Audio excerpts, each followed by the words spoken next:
यहां पर हमारे पास एक स्पिनर है जो 1, 2, 3, 4, 5, 6, 7 बराबर भागों में बटा हुआ है।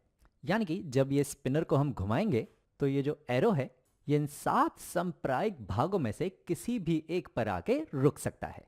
और इन 7 भागों में यहां पर हमारे पास 1, 2, 3, 4 भागों में हाथी है, इन 1 और 2 भागों में ये चूहा है और ये एक भाग में ये बंदर है।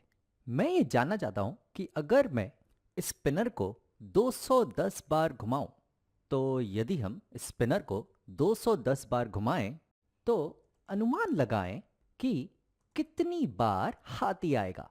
तो मैं चाहता हूं कि तुम इस वीडियो को यहां रोककर खुद से पता करने की कोशिश करो, यह अनुमान लगाने की कोशिश करो कि स्पिनर को अगर हम 210 बार घुमाते हैं तो कितनी बार हाथी आएगा। तो चलो अब इसे साथ में करते हैं। तो पहले हम यह पता करते हैं कि स्पिनर को एक बार घुमाने पर क्या प्रायिकता है हाथी आने की। तो हम यहां पहले निकाल रहे हैं कि एक बार घुमाने पर हाथी आने की क्या प्रायिकता है। तो जैसा कि हमने देखा था कि यहां पर 1, 2, 3, 4, 5, 6, 7 संप्रायिक परिणाम हैं। तो यहां पर जो कुल संभावित परिणाम है एक बार घुमाने पर वो है 7, और उसमें से हमारे अनुकूल जो परिणाम हैं वो कितने हैं, यानी कि कितने परिणामों में हाथी आ सकता है। तो यहां पर ये 1, ये 2, ये 3 और ये 4, ये 4 परिणाम हैं जो हमारे अनुकूल है, यानी कि 4 परिणामों में हाथी आ सकता है। यानी कि एक बार घुमाने पर हाथी आने की जो प्रायिकता है वो है 4/7। तो हम स्पिनर को कितने बार भी घुमाएं हर बार हाथी आने की प्रायिकता होगी 4/7।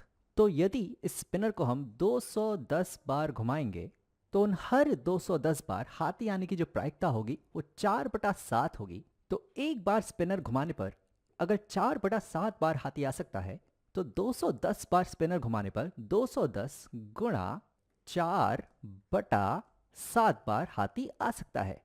यह हम अनुमान लगा सकते हैं प्रायिकता द्वारा। अब यहां पर 21/7 होते हैं 3, तो 210/7 यहां आ जाएंगे 30, और 30 गुणा 4 ये कुल हो जाएंगे 120। यानी कि प्रायिकता द्वारा हम ये अनुमान लगा सकते हैं कि 210 बार स्पिनर घुमाने पर अंदाजन 120 बार हाथी आएगा। अब ये जो 120 बार हाथी आएगा ये हमने अनुमान लगाया है प्रायिकता द्वारा। इसका ये मतलब नहीं है कि अगर हम 210 बार ये स्पिनर घुमाएंगे तो ठीक ठीक 120 बार ही हाथी आएगा। हो सकता है हाथी 121 बार भी आ जाए या 119 बार भी आ जाए, या हो सकता है कि बहुत ज्यादा बार हाथी आए, या हो सकता है कि बहुत कम बार हाथी आए। हो सकता है कि जब भी हम ये स्पिनर घुमा रहे हैं तो ज्यादा बार हाथी पर ही आके रुक रहा है, तो उस स्थिति में ज्यादा बार हाथी आएंगे। या फिर हो सकता है कि जब भी हम ये स्पिनर घुमा रहे हैं तो हाथी पे आके रुक ही नहीं रहा है, बहुत कम बार आके रुक रहा है, तो उस स्थिति में बहुत कम बार हाथी आएंगे। तो जब हम स्पिनर को सच में 210 बार घुमाएंगे तो हाथी 0 से 210 के बीच में कितने भी आ सकते हैं। हो सकता है कि 210 बार भी हाथी आ जाए, लेकिन ऐसा होने की जो प्रायिकता है वो बहुत ही कम है। या हो सकता है कि 0 बार हाथी आए। अब ये होने की भी जो प्रायिकता है वो काफी कम है। तो सबसे अधिक प्रायिकता जो है, सबसे बढ़िया अनुमान जो है हाथी आने का, वो 120 बार है। तो प्रायिकता द्वारा मैं ये अनुमान लगा सकता हूं कि 120 के आसपास ही बार हाथी आएंगे। पर याद रहे ये सिर्फ प्रायिकता द्वारा अनुमान लगाया जा रहा है, सच में जो गिनती है वो कुछ भी हो सकती है।